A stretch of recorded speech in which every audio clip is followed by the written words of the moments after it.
Imagine living in a house where the walls themselves seem to whisper, where unseen forces throw furniture across rooms, and where the voice of a dead man speaks through your child. This isn't a scene from a horror movie, it's the real life nightmare that gripped the Hodgson family in North London. For over 4 decades, this chilling case has baffled investigators, terrified the family, and captivated the world. Was it a genuine haunting or an elaborate hoax? Stay with us as we talk about the Enfield Poltergeist.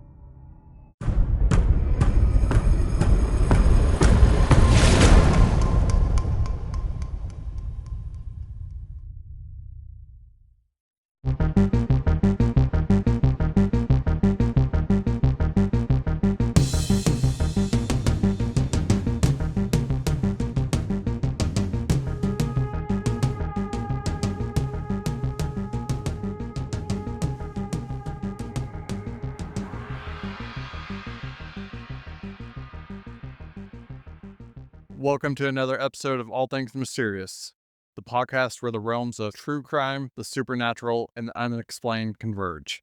I'm your host, Matt. I'm Jordan. Let's dive right in.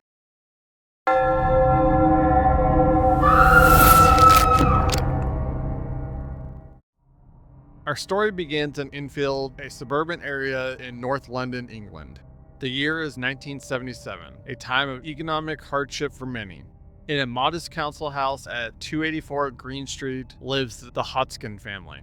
Peggy, a determined and loving single mother, is raising her 4 children, Margaret 14, Janet 11, Johnny 10, and Billy 7. The Hodgsons are an ordinary family, much like their neighbors. They lead a simple life marked by the everyday struggles and small joys that come with raising a family on a tight budget. Peggy works tirelessly to provide for her children, juggling multiple part-time jobs. Despite their financial difficulties, the family remains close-knit. Peggy's strength and resilience shine through as she does her best to create a loving and supportive environment for her children. The kids, full of youthful energy and mischief, help each other with homework, share chores, and find joy in the simple pleasures of playing games and watching TV together. Their home is a modest 2-story house with a small garden, typical of the working class housing in the area. The walls are adorned with family photos and children's drawings, reflecting the warmth and love within the family. The Hodgsons have no history of dabbling in the supernatural, and their lives until this point have been untouched by anything otherworldly. Just waiting for Jordan to stop looking at her phone. I'm listening. What would you like for me to say? Comment on what I just said. Okay, so you've got a modest family. They live in a couple-bedroom home. Everything's pretty normal at this point. 4 kids. 4 kids, single mom. Like, everything's normal. Which is exactly where all the stories start before everything starts going completely freaking haywire. Yeah, that's exactly how it always starts. Literally every story is insert perfect model family here. And then... It's just weird that it's not like they just move into the house and then things start happening. No, you said they lived there for a while. There's usually a catalyst. Yeah, there's usually some sort of event that triggers something. Maybe there was and just nobody ever spoke about it. Could be. Or maybe we'll talk about the catalyst. That's interesting. I'm just kidding. Matthew! The disturbances in the Hodgson's home started innocently enough. It was late in the evening on August 30th, 1977. An 11-year-old Janet and her brother Johnny were trying to fall asleep in their shared bedroom. The house was quiet, the kind of stillness that usually promises a peaceful night. But this night was different. It began with soft shuffling noises, almost imperceptible at first, coming from within their room. Johnny thought it might be a mouse or perhaps the wind rustling through the trees outside. But as the sounds grew louder and more persistent, they knew it was something else. They called out for their mother, Peggy, who, though exhausted, came to their room. She reassured them that it was probably just the old house settling or a draft causing the noises. But deep down, Peggy felt a gnawing sense of unease. She brushed it off, told the children to go back to sleep, and returned to her own bed. The next night, the noises returned. More insistent than before, knocks echoed through the walls, rhythmic and deliberate. Peggy, trying to remain calm, told herself it was nothing. But then one night, as she was about to scold Janet and Johnny for making it racket, she saw something that defied all rational explanation. A heavy chest of drawers began to move on its own. Slowly, it slid across the room, coming to a stop against the door, pinning it shut. Peggy's heart raced. She tried to push the chest back, but it wouldn't budge.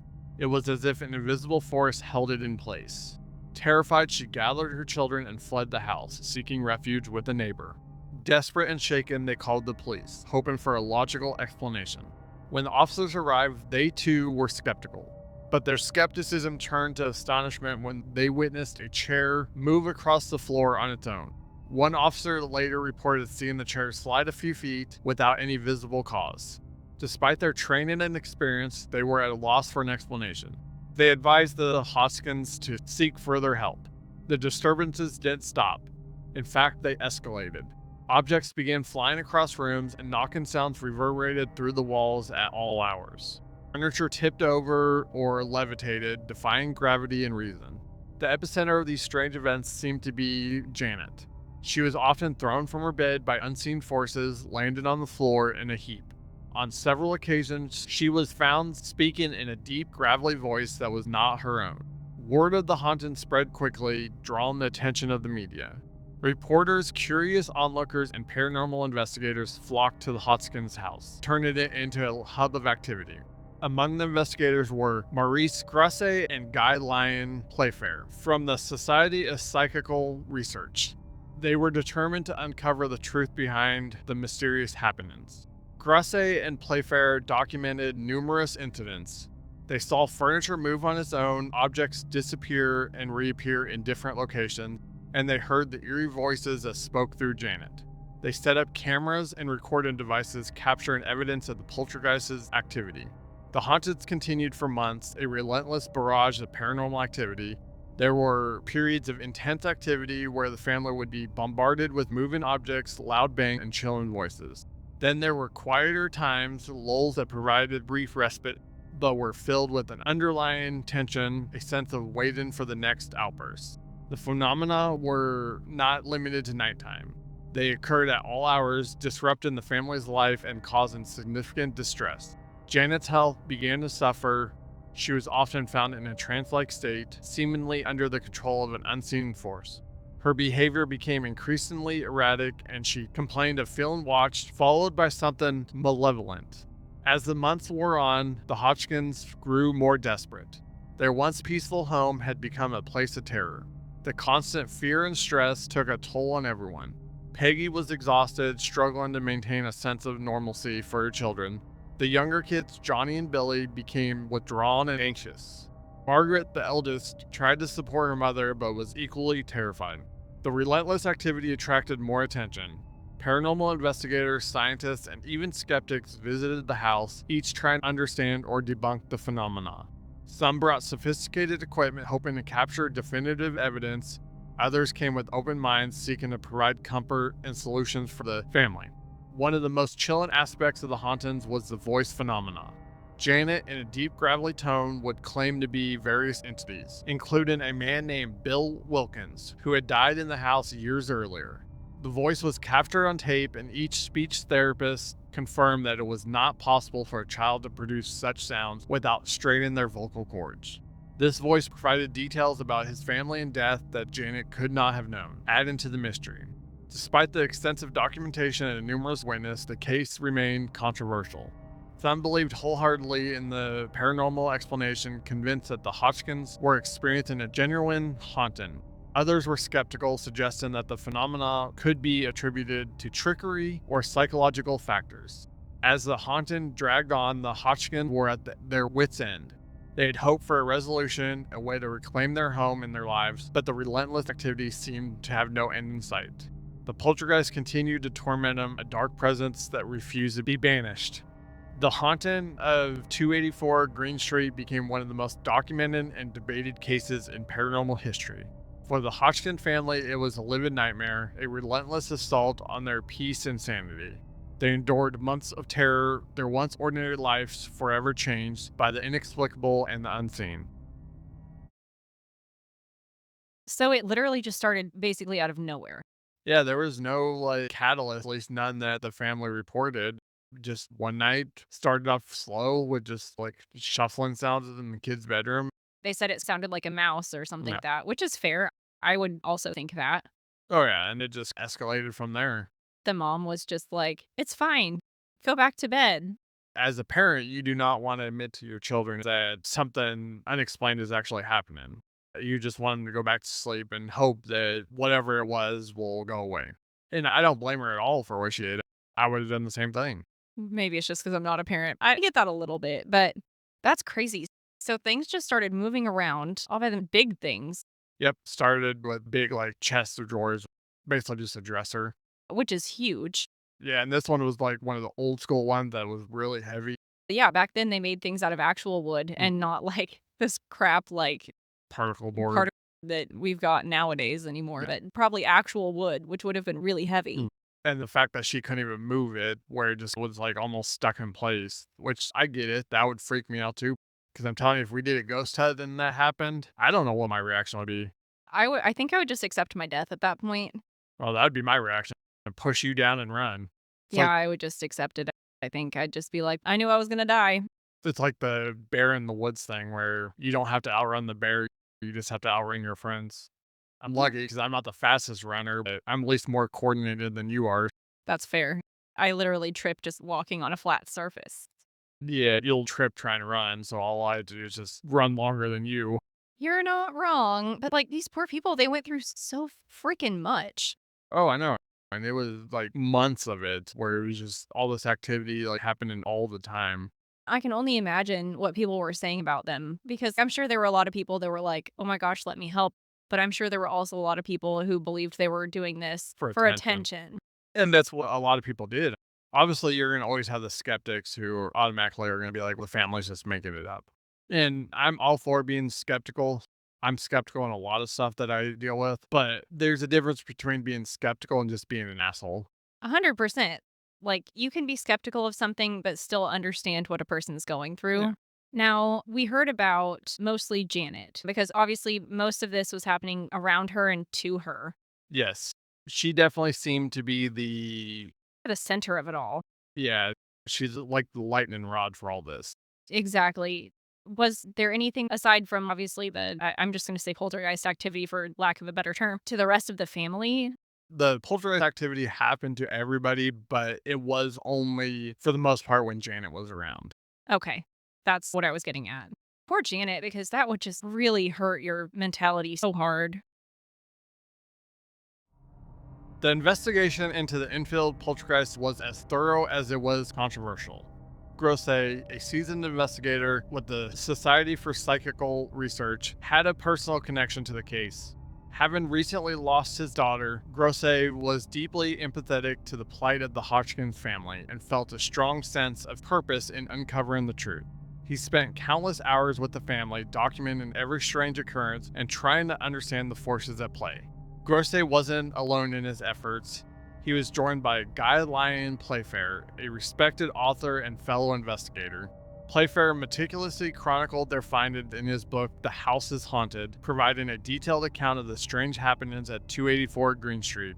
Together, they formed a determined team dedicated to investigating the phenomena with a mix of scientific rigor and open-minded curiosity. To gather evidence, Grosse and Playfair used various techniques. They set up audio recorders, video cameras, and still photography equipment throughout the house, hoping to capture undeniable proof of the poltergeist's presence. One of the most compelling pieces of evidence they collected was the voice phenomena. Janet, the 11-year-old girl at the center of the events, would often speak in a deep, gravelly voice that seemed impossible for a child to produce. In one particularly chilling recording, Janet claimed to be Bill Wilkins, a man who died in the house years earlier. The described details of his life and death with eerie accuracy, details that Janet could not have known. The voice phenomena became one of the most compelling pieces of evidence in the entire investigation. Despite these findings, the case was met with a great deal of skepticism. Critics argued that the phenomena could have been staged or exaggerated. Some suggested that Janet, a bright and imaginative child, could have been the mastermind behind the disturbances. There were moments when the children were caught bending spoons or faking activity, leading to questions about the authenticity of the entire case. Grosse and Playfair, however, remained steadfast in their belief that the majority of the events were genuine. They argued that the sheer volume and variety of phenomena, ranging from moving furniture and flying objects to inexplicable voices, could not all be attributed to trickery or imagination. They believed the family was experiencing something beyond the realm of normal understanding, something that defied conventional explanation. One of the most intense periods of activity occurred when Grasset and Playfair were present in the house. They documented numerous incidents, including heavy furniture moving on its own, objects disappearing and reappearing in different locations, and the mysterious voices coming through Janet. They even captured video footage of Janet being thrown from her bed by an unseen force. The investigators also conducted experiments to test the legitimacy of the phenomena. In one experiment, they placed marbles and small toys on a table and asked Janet to remain still. To their astonishment, the objects moved on their own, seemingly propelled by an invisible hand. In another experiment, they used a Ouija board to try to communicate with the entities. The planchette moved quickly, spelling out messages that further added to the mystery. Despite their best efforts, Grasset and Playfair were unable to find a definitive explanation for the events at 284 Green Street.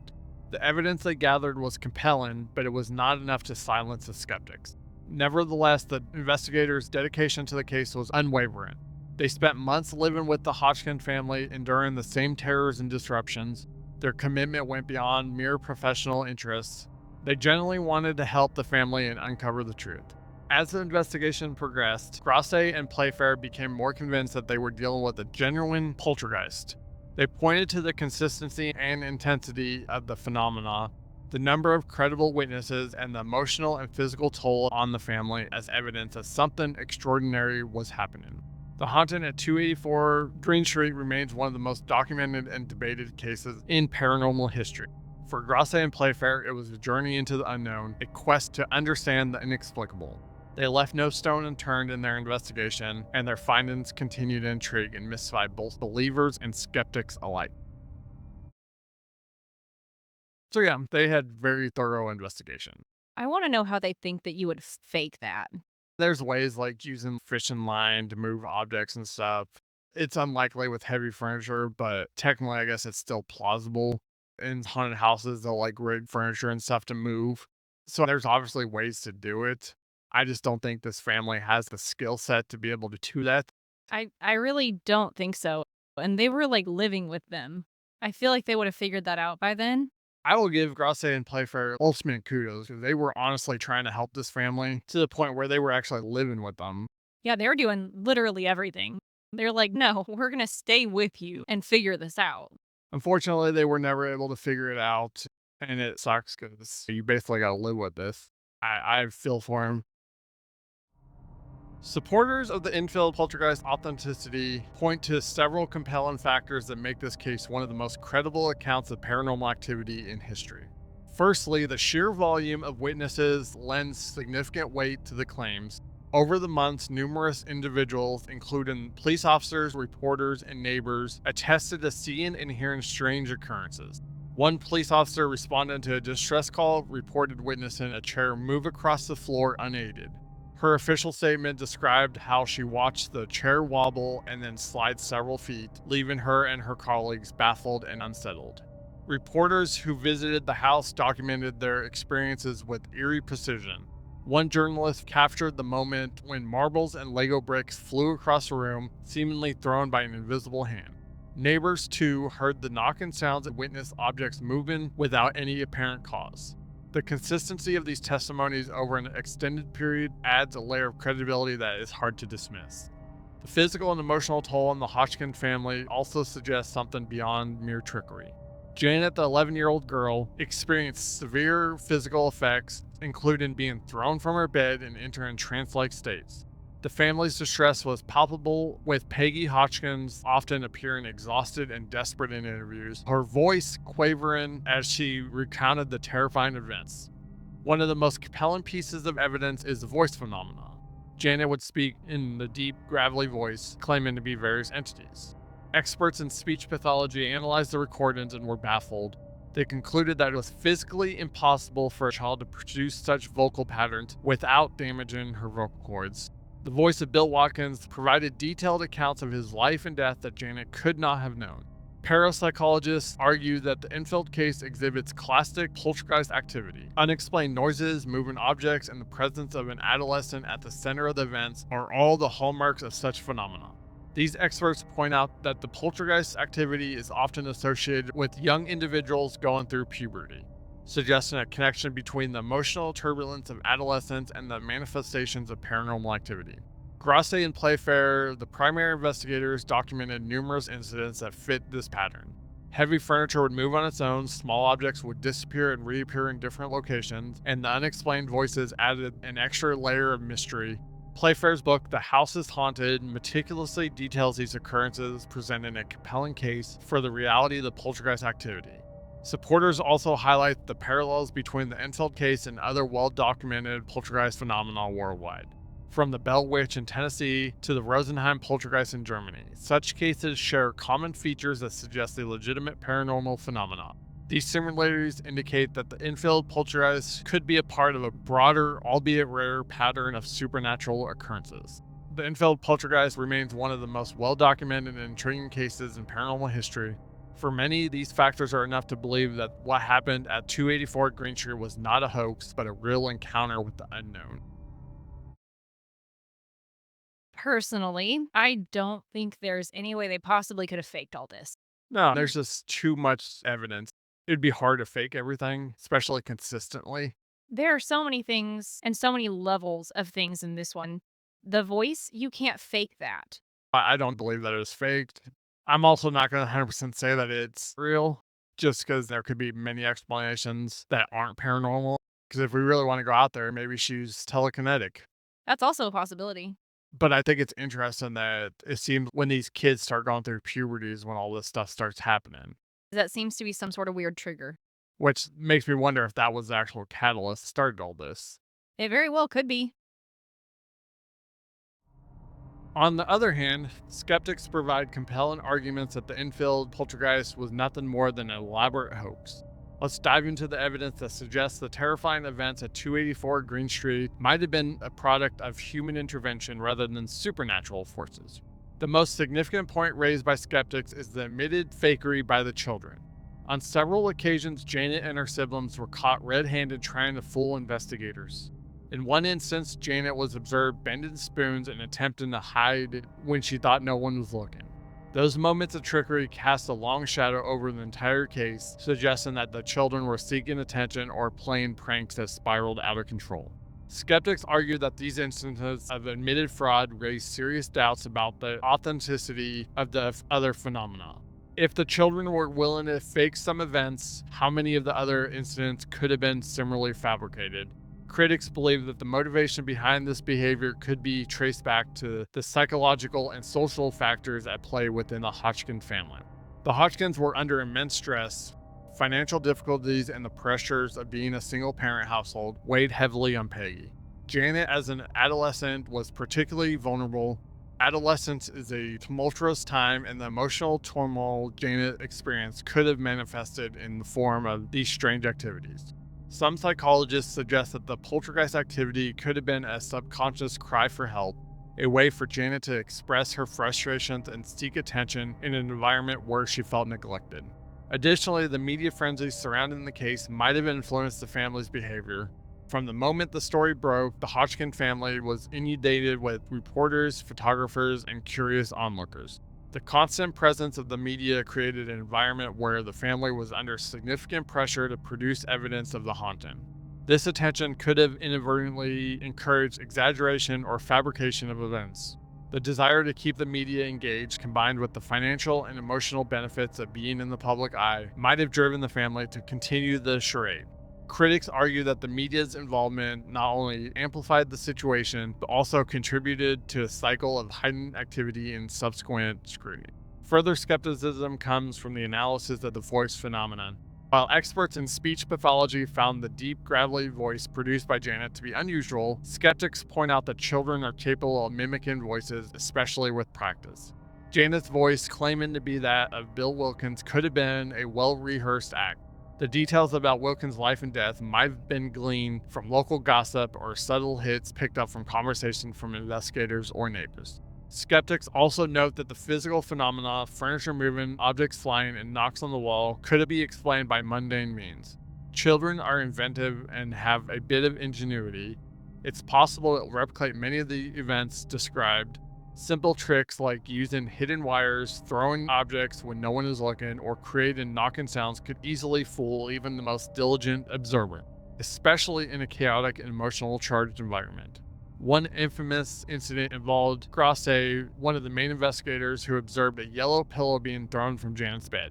Critics argue that this could have been easily done by Janet herself, particularly given the numerous times the children were caught in the act of faking. Finally, the prolonged nature of the phenomenon, with its peaks and lulls, might suggest a pattern of attention-seeking behavior rather than a continuous supernatural presence. The quieter periods could be times when the children tired of the act or when the media attention waned, only for the activity to spike again when interest was rekindled.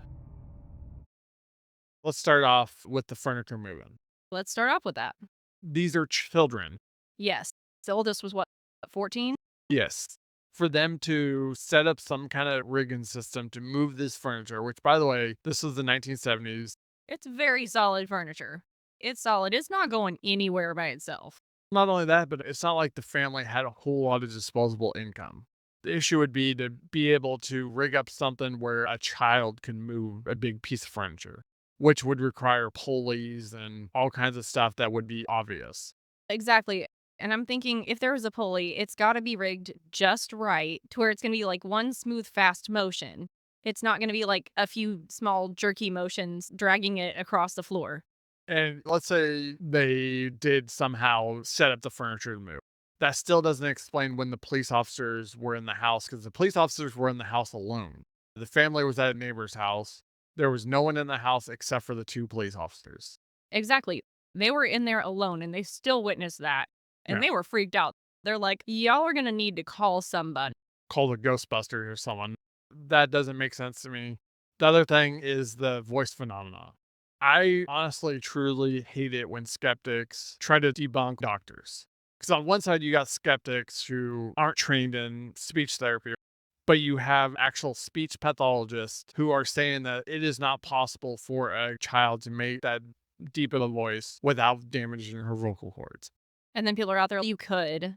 They were observed, trying to bend spoons. Yeah. Normal child activity. Yeah. Obviously, kids are going to be kids. They've got poltergeist activity. They've got all these people watching them. They're like, I wonder if I can bend spoons. I get it. I do the same freaking thing. Yeah. And even if they did fake certain evidence like that, there's just so much evidence that we can't explain. There's just no way that they could. And it's such small evidence Yeah. compared to the rest. Yeah. And it's just they faked this. So obviously they faked all of it.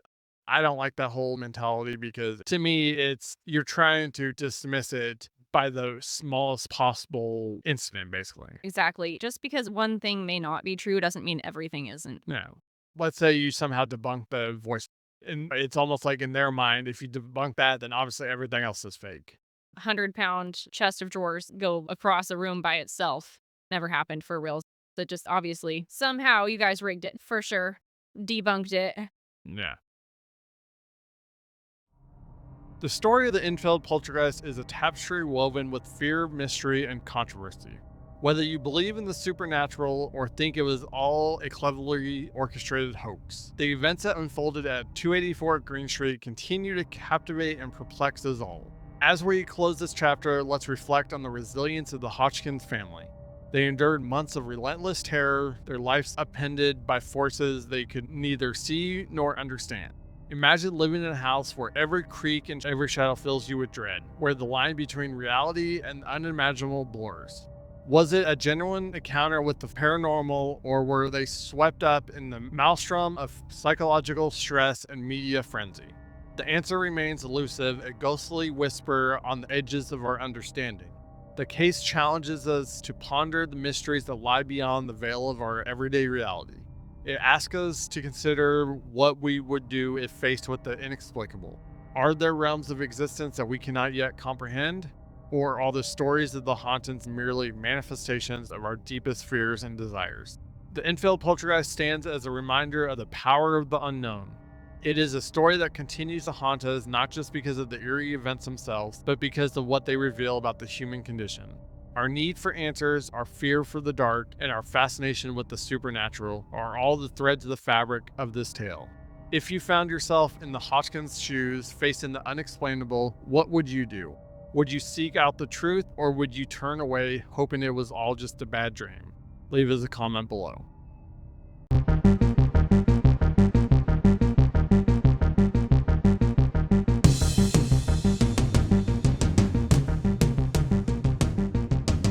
Thank you for joining us on this journey through all things mysterious. If you've enjoyed uncovering these mysteries with us, please show your support by liking, subscribing, and following us on your favorite listening platform. For more content and ways to stay connected, don't forget to check out our links in the description below. As always, we keep you guessing.